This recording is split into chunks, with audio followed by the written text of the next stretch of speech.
Mercoledì 13 dicembre 2023, un cordiale saluto a tutti voi carissimi amici radioascoltatori e benvenuti ad un nuovo appuntamento con Edicola Belluna, la rassegna stampa di Radio ABM. Un saluto anche a chi ci sta guardando in diretta dalla pagina Facebook di Radio ABM, dal canale YouTube dell'Associazione Bellunesi nel Mondo, dai nostri studi in via Cavour 3 a Belluno. Marco Crepaz vi accompagnerà nella lettura dei quotidiani dedicati alla provincia di Belluno. Diamo quindi subito uno sguardo ai titoli presenti sulle prime pagine. Cominciamo con quella del Corriere delle Alpi. Notizia in primo piano che riguarda il mondo scolastico alternativo a scuola da mamma e papà. Presidi scettici, ma ci sono esperienze positive e le bocciature raddoppiano. Cresce il ricorso all'istruzione parentale nel bellunese. 158 studenti è il tasso più alto del Veneto. Lezioni scolastiche a casa con i genitori o chi per loro nelle vesti di maestri e professori. La provincia di Belluno va in controtendenza rispetto al Veneto, con numeri in crescita e la più alta percentuale di alunni in istruzione parentale nella fascia dai 6 ai 14 anni, vale a dire nelle scuole elementari e alle medie. I dirigenti scolastici sono scettici, sottolineano l'importanza dei rapporti in classe anche se non mancano gli esempi positivi. Il dato delle bocciature è doppio della media. L'approfondimento di Dallanese a pagina 16 e a pagina 17. Ente provincia servono lavori su 14 ponti, i fondi statali non bastano. La provincia aveva chiesto 9,5 milioni per mettere in sicurezza le infrastrutture, sono arrivati 689 mila euro. L'approfondimento di Forzini a pagina 18. Feltrino, 7 comuni, uffici in ginocchio per un attacco hacker, l'approfondimento di Curto a pagina 22. E ancora per quanto riguarda l'economia, l'export frena a nord-est, Belluno corre con l'occhialeria. Sempre per quanto riguarda l'economia bellunese, tensioni sindacali a Limana, Sest lo spettro degli esuberi, sciopero per i premi. E una notizia che riguarda invece il Prosecco Veneto, blitz a Bruxelles, sia al Prosec, punto a favore dei produttori di vino croato. In Commissione Agricoltura del Parlamento UE passa con 39 voti favorevoli il via libera all'uso del nome Prosec. L'approfondimento di Mazzini e Dalmas lo troverete a pagina 12. La foto di copertina invece ci porta alla Gazzuoi, videogioco immersivo sulla guerra, il circuito di gallerie militari scansionato e riproposto in 3D per una esperienza realistica. Questa dunque è la prima pagina del Corriere delle Alpi. Passiamo adesso alla prima pagina del Gazzettino di Belluno. In questo caso la notizia è messa in primo piano riguarda un fatto di cronaca giudiziaria, uccisa dalla frana, processo al sindaco Catturani, morta a Cortina dopo la seconda inchiesta, imputati Ghedina, il vice Alverà e Veneto Strade, il via del processo in febbraio. L'approfondimento di Bonetti a pagina 9. La foto di copertina invece riguarda il mondo del gioco delle carte. Prima partita con il sindaco dei Pellegrini, le bellunesi, carta da gioco antibostrico, le nuove carte da gioco bellunesi per combattere appunto il bostrico, e vediamo un primo piano di questo mazzetto di carte. L'approfondimento di Federica Fant a pagina 4. Rifugi d'inverno, pochi restano aperti, costa troppo. Questa è la dichiarazione, l'approfondimento lo troveremo a pagina 2, sempre in merito alla stagione invernale in provincia di Belluno. Da sabato si potrà sciare sulla Marmolada, apre anche il Museo della Grande Guerra. 2 richiami di spalle la Mon, dopo 2 anni lunedì riapre l'ospedale. L'approfondimento di Scartona a pagina 6. Limana Sest, sciopero per il premio di risultato, richiamo che abbiamo trovato anche nell'edizione del Corriere delle Alpi. Altra notizia messa in primo piano, lavoro in nero in edilizia, agricoltura, multati, sanzionati per 120.000 euro dopo i controlli dei carabinieri. Sport bellunese, Coppa del Mondo di snowboard, ultimi ritocchi alla pista Tondi di Cortina, l'evento Alvaro d'Alfarra con Babbo Natale in sella alla moto in Piazza dei Martiri. E ancora l'appuntamento, musica, la Dante dà spazio ai giovani talenti della Miari. Addentriamoci all'interno di questa edizione del Gazzettino di Belluno, poi continueremo con il Corriere delle Alpi. Pagina 2, stagione tra luci ed ombre, costi alti, poco personale, i rifugi chiudono d'inverno, si contano sulle dita di una mano le strutture che resistono ma sempre più scelgono di non fare la stagione, l'apertura è molto complicata e onerosa. Il presidente Agrav, Mario Fiorentini, commenta così: tanti aiuti allo sci ma mai alle nostre strutture, così è impossibile. E a proposito di sci, Marmolada, sabato la prima discesa, siamo a pagina 3, in anticipo rispetto all'anno scorso, le piste della Regina percorribili dalle 8:40 del mattino alle 16 del pomeriggio. Di nuovo visitabile anche il Museo della Grande Guerra e tornano gli appuntamenti con l'alba dal punto più alto. La notizia che ha aperto come foto di copertina: la lotta al bostrico giocando a carte, nascono le bellunesi. Dall'asso al 7 raffigurate le figure mortali dell'insetto, agli abeti rossi il ricavato delle vendite destinato alla ricerca. Le figure sono un boscaiolo, un guardaboschi e un botanico che combattono il parassita. Concorso Città di Belluno, in gara anche i cori scolastici, presentata la 6ª edizione della Kermesse internazionale con una novità rivolta ai più giovani. E ancora rimaniamo nel capoluogo, ma in questo caso per quanto riguarda l'ente provincia di Belluno, provincia sui conti la scura e prelievo. È stato approvato dal Consiglio il bilancio di previsione, padrina il presidente, esercizio incessato che impone ancora sacrifici. Il contributo di finanza pubblica a cui l'ente è chiamato peserà per 700.000 euro, vanno tolti da altre spese. Il tema caldo: l'Europa non trascuri la montagna, intervenga a tutela e salvaguardia. Appello a Strasburgo dall'europarlamentare Gian Antonio D'Arè. Il presidente Doglioni, presidente di Confcommercio, ha scritto al presidente della Repubblica Mattarella: grazie per le sue parole. Scusate. Altra notizia che troviamo in questa pagina: 3 nuovi vice ispettori alle volanti, vogliamo elevare la sicurezza. Ai 3 giovani ieri il benvenuto del questore Zerilli. Passiamo a Feltre, lavoro nero, giro di vite dei carabinieri. Dalle indagini dei militari dell'Ispettorato Provinciale del Lavoro sono emerse numerose e gravi inadempienze. Nella rete sono finite imprese legate al settore dell'edilizia, ma anche a quello dell'agricoltura, in particolare dei vigneti. E invece adesso una bella notizia che riguarda Lamon, ma non solo. Riabilitazione: lunedì l'ospedale di Lamon riapre i battenti tutto nuovo. Con il trasferimento dei pazienti da Feltre i posti letto saranno 70. Verrà avviato anche il centro di comunità, all'evento presente anche Zaia, presidente della Regione Veneto, e Dalben, commissario straordinario dell'USL numero 1 Dolomiti. Villa dalla Piazza autorizzata alla vendita, notizia che ci porta nuovamente a Feltre. Dopo anni la Regione ha permesso all'Istituto Carenzoni Monego di alienare lo storico edificio che si trova a Foene. Serende il Grappa, violenza sulle donne, panchina rosa che vediamo in questo scatto, installata appunto alle porte del paese del Feltrino. Notizia che riguarda l'economia: a Seste, premio risultato negato, 2 ore di sciopero a turno, braccia incrociate per i dipendenti di Limana e per quelli della ex ACC. L'agitazione è stata proclamata dalle sigle CGIL, Cisle Will e dalle DL Cobas. Tambre, lupi in Alpago, agnelli ridotti aggrediti in 700, partecipato all'incontro organizzato da Fardima sabato al centro sociale.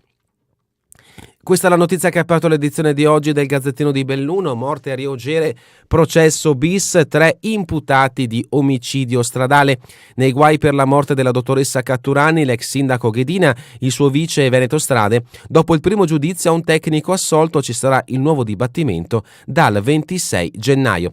La famiglia Catturani si è dovuta rivolgere alla Procura Generale per essere ascoltata. In aula per i danni anche il Ministero. Comelico, Santo Stefano, pompieri in prima fila, in 15 anni interventi raddoppiati. E ancora influenza e Covid, c'è l'Open Weekend, vaccinazione nelle terre alte. L'appuntamento è a Santo Stefano di Cadore, nella palestra comunale, venerdì dalle 15 alle 18, sabato 16 dalle 9 alle 12 in Sala Coletti a Tai di Cadore, all'ospedale Codivilla di Cortina, e domenica 17 dalle 9 alle 12 in Sala Don Tamis ad Agordo e al Pala Tre Cime di Auronzo di Cadore. Passiamo adesso all'edizione del Corriere delle Alpi, addentriamoci al suo interno con le notizie riferite alla provincia di Belluno. La prima la troviamo a pagina 16, a lezione dai genitori, aumentano gli studenti record Veneto a Belluno. L'istruzione parentale prende piede soprattutto alle elementari, 114 iscritti, si punta su flessibilità e approcci alternativi. Il tasso di bocciature però è doppio. L'ex provveditorato, attenzione alle tappe di apprendimento e alla socialità. Questi sono i dati, numeri di iscritti. Alle elementari abbiamo avuto dal 2018 al 19 erano 8, dal 2020 al 21 92, dal 2021 nell'anno scolastico 2021 e 22 93, quindi c'è stato veramente un grande aumento per quanto riguarda gli iscritti alle scuole elementari, un aumento anche alle medie, si è passati da 3 a 38 e alle superiori da 0 a 5. Lo avete sentito, in totale sono 114. La percentuale è il tasso più alto per quanto riguarda il Veneto, ma il confronto con la società è fondamentale per la crescita. La preside Codogno: chi torna tra i banchi fa molta fatica. Lascia il lavoro per i 3 figli, so io cosa insegnare loro. Morena Franzin è la referente provinciale dell'Associazione di Istruzione Familiare. Lo sport e il rapporto con i vicini compensa la mancanza di compagni di classe. Questa è la sua dichiarazione e la testimonianza che troverete a pagina 17 del Corriere delle Alpi. E un'altra testimonianza arriva dalla dirigente Anesine, che ha un'allieva che arriva dalla homeschooling a Raniero, un esempio positivo, studentessa attenta e preparata. Siamo a pagina 18, ponti da sistemare dallo Stato le briciole. La provincia aveva chiesto 9,5 milioni per mettere in sicurezza 14 infrastrutture, sono arrivati 689 mila euro. Nonostante tutto, nel 2024 prevediamo interventi importanti sulle nostre scuole con fondi nostri e finanziamenti PNRR. Questa è la dichiarazione di Padrin, presidente della provincia di Belluno. Pagina 19, Consiglio di bacino perplesso, Binge SP fa quello che vuole. Nella relazione annuale sono stati evidenziati passi avanti ma anche criticità, piano degli interventi dimezzato e discrezione. In futuro scatteranno le penali. Prossimo voto in Consiglio regionale, siamo a pagina 20, i Vigili del Fuoco volontari, la Lega si spacca sui fondi, la consigliera Silvia Rizzotto li vorrebbe distribuiti in base agli interventi effettuati, alzata di scudi dall'assessore Bottaccin e dal segretario De Bernardin, impossibile. Bottaccin, assessore regionale e segretario della Lega De Bernardin per quanto riguarda in questo caso la provincia di Belluno. Sicurezza sul lavoro, notizia che abbiamo trovato anche nell'edizione del Gazzettino di Belluno, 6 sospensioni per lavoro nero e maxi multe per 120.000 euro. Il caso ci porta in questo caso nel Feltrino. Rimaniamo a Feltre, attacco hacker mette in ginocchio l'attività digitale in 7 comuni, funzionalità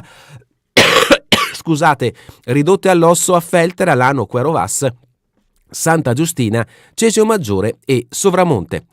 Altre 2 notizie brevi da Feltre, corso radio per volontari, Battistella essenziale gestire la sala operativa e ancora sabato al Canossiano, Natale delle penne nere tra cabaret musicale e il premio Penna Nera.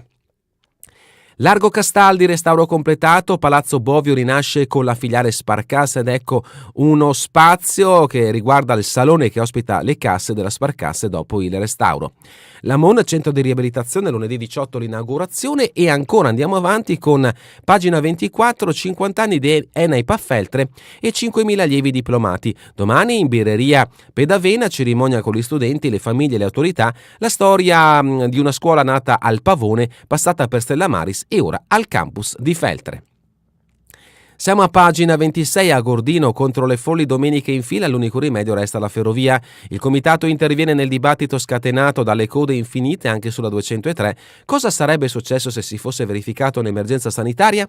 Val di Zoldo, notizia di spalle, forno, l'acqua è già tornata in quasi tutte le utenze.